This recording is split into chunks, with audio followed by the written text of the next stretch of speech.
So here now I'm making my third filling, which is lamb. So I'm going to start the same way as I did before.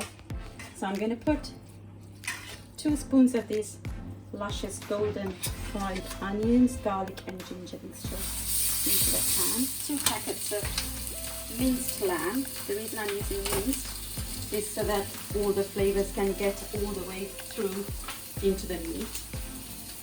And it also saves me trouble of cutting the meat to small pieces. So that's 500 grams each. I have a kilo of lamb, which is going in there. I will add some salt. So I'm going to put about a tablespoon of salt, like so. Teaspoon of cinnamon. This is nutmeg, it's very potent, so half a teaspoon of nutmeg. This is clove, again very potent, so just a pinch of it. Tablespoon of green chilies, about a teaspoon of red chilies. I shall add mint. Mint and lamb are great friends, so I'm going to add a teaspoon of mint, because what we have here, or just 3/4 of a teaspoon of mint, because we have a kilo of lamb there. I don't want the mint to overpower the flavors. It's just a teaspoon. And then I will mix everything together. It smells absolutely divine. And then for the authentic Sri Lankan flavor, now lamb meat has got plenty of oil, so I didn't want to add any oil. To this I'm going to add some dried curry leaves, and curry leaves will automatically just give it the authentic Sri Lankan flavor. So they're dried leaves, no need to chop. You just take a handful, so maybe that's about 2 tablespoons. Just crush it and sprinkle it around. And mix this through thoroughly. You cover it and leave it to cook for about 10 minutes. And we come back and we add some curry paste. So now our lamb is cooked. You can see the pink has turned into a beigey brown color. To this I shall now reduce the heat and add 4 teaspoons, or rather 2 tablespoons of curry paste. So the curry paste I'm using is Madras spice paste. You can buy it from a supermarket in a jar like so. So now I've got it thoroughly combined. The flavors and the smells are amazing in here. And I shall also add some tomato paste. You can also add the tin of tomatoes or tomato paste. I added the tin of tomatoes because I'm going to be mixing it with potatoes, and the potatoes are quite starchy and creamy, and it's going to absorb all of these excess delicious fluids almost instantaneously. So I'm going to do a quick taste test. Oh my god, it tastes amazing. Everything is fine. So now I will add the potatoes to it,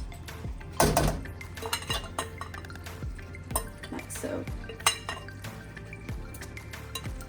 So I've broken up the potatoes, which were previously boiled, and cut in quarters. So I'm just trying to break it up so that the pieces are not too huge. And I'm combining together.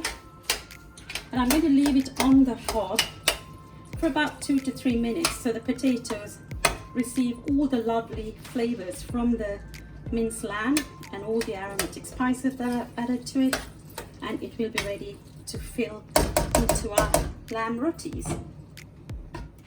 So now I'm going to show you how to make some Godamba roti filled with some luscious lamb.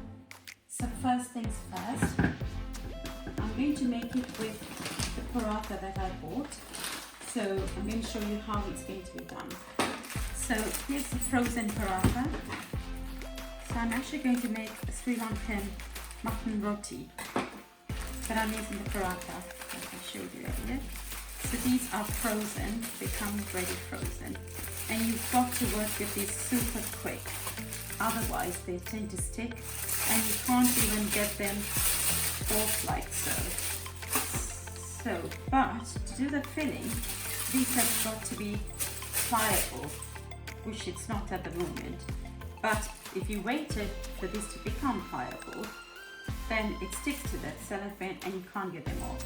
So that's a conundrum, and this is how you can solve that problem. So this is a work surface which has been washed and dried. Put some flour into it. So I put this one here. If you look at this paratha very closely, it shines, it glistens. The reason it's doing that is because in the ingredients there's probably sugar as well. The sugar tends to caramelize very quickly when you cook. So the trick is to try and cook it very quickly. Toast it on 2 sides and the other 4 sides. It's going to be like a rectangular shape. So I'm going to have to leave it for about 3 to 5 minutes to thaw, and I'll see you back in 5 minutes.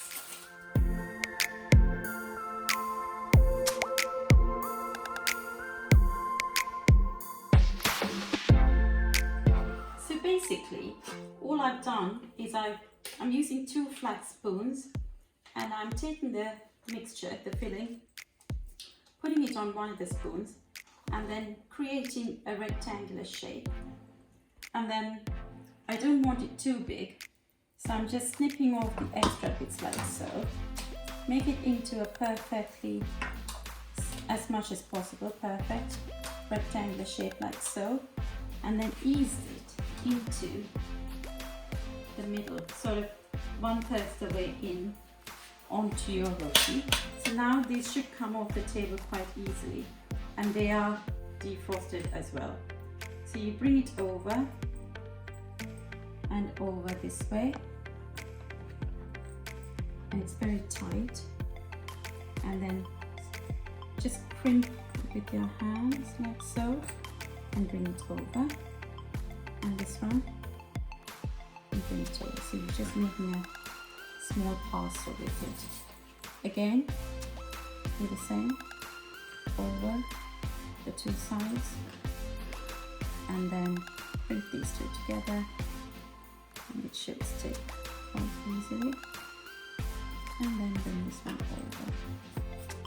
So you've got 2 parcels, and then just continue to do the same with these.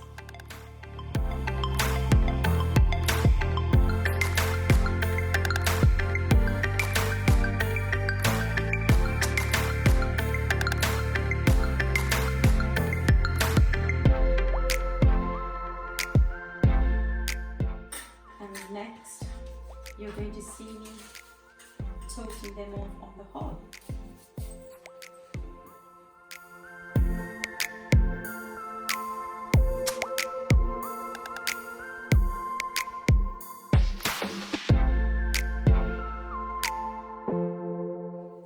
So I've just put them on the pan, and I'm going to put it on the heat, so the fire is on.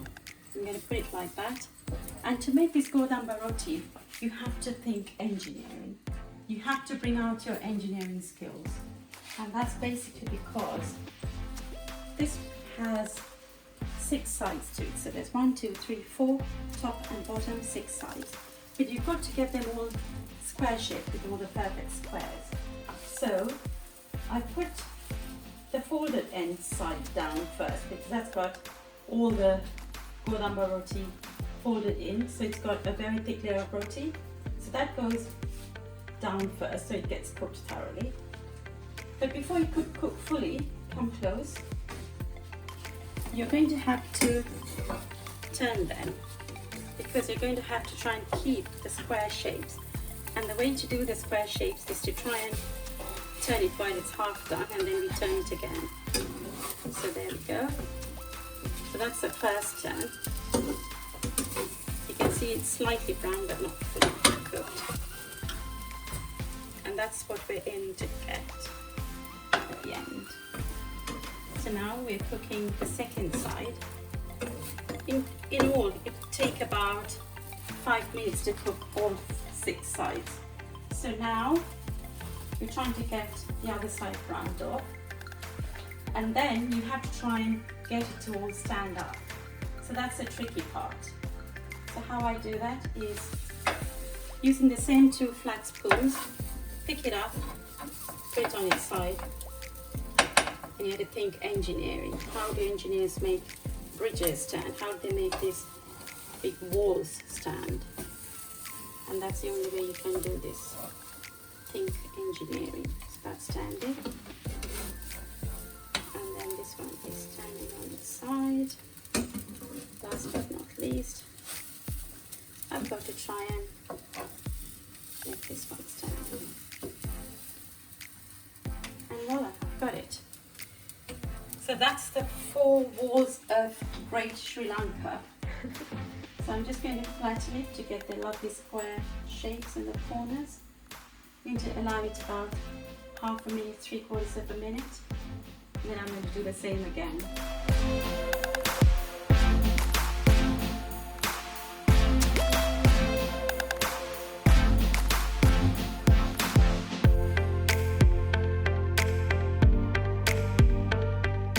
Yes, it's a little bit time consuming, but when you can produce something so spectacular as this, why not? And then when you serve it to your family and friends, they're going to tell you how beautiful it looks, how authentic it looks, and then it'll make all your while worth going through this trouble. Make it stand on the other side. Make it stand from the shorter side. So these require very skilled engineering capabilities or talents.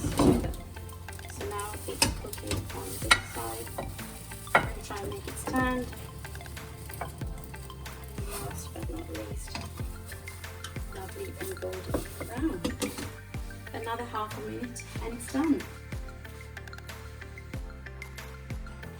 So after all that hard work and all that bridge building, here comes our lamb rolls.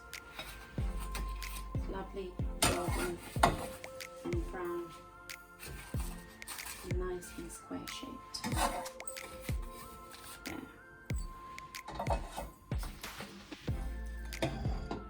There we are.